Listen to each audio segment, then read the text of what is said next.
Hello, Voodoo viewers, it's your old Gert back again.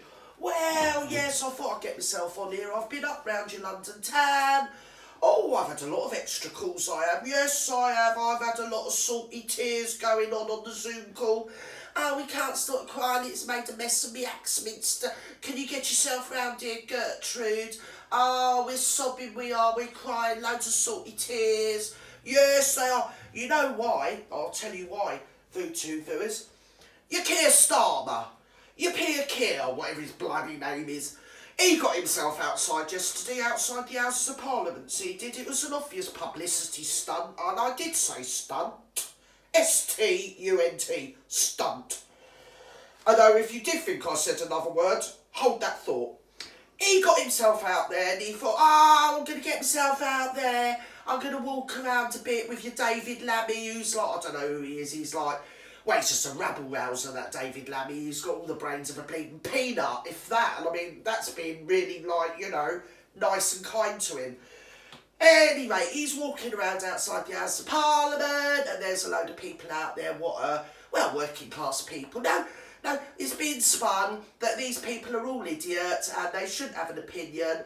And, oh, these poor MPs, they can't even walk from here to there without people calling them names and one thing and another.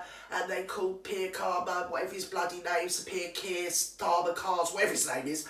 Oh, they said to him, You're a paedophile protector because when you were the director of the Crown Prosecution, you covered up all that Operation U-Tree. You covered it all up. And all the names, what most people that were alive in them days and actually remember, all the names that should have had their asses in court, funny enough, either all got off or never got in court. Funny that, isn't it? But it weren't your Sir Pier Kier's fault.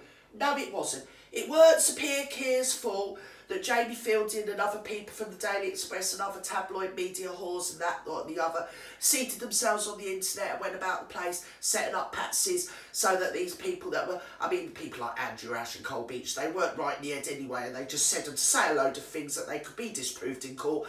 And then when they were disproved in court, well, guess what? Guess what that meant, Voodoo viewers? It meant that all the survivors of these elite paedophiles from the 60s, 70s, 80s, and probably up into your 90s, well, they're just liars.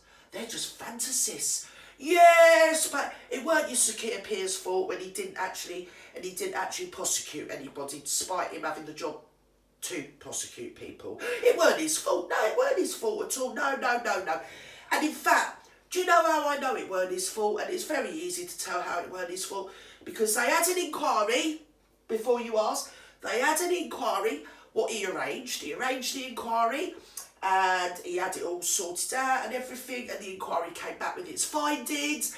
And the good news is, Voodoo viewers, that the inquiry found he didn't do nothing wrong and he was exemplary prosecuting director or whatever it was for the time he was there. Oh yes, they did.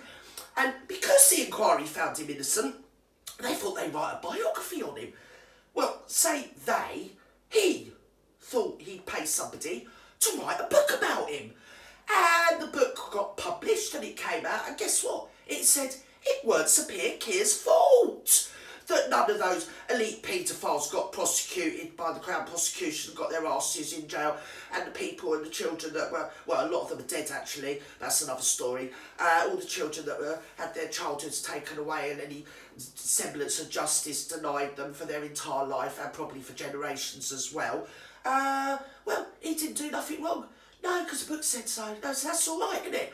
So, no, he didn't cover up Jimmy Savile at all. No, I can't think where anybody got that idea from. Voodoo viewers, that somebody that, like the director of prosecutions and everything, how could he have not actually, he wouldn't do a thing like that, would he? No. And I'll tell you another thing, Voodoo viewers, if he had covered up for you, Jimmy Savile, do you think the Queen would have gone and made him a knighthood or sir?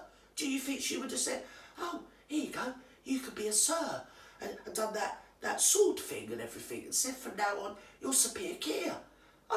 She wouldn't have given him a knighthood if he hadn't done his job, would she? I don't think so. No, I don't.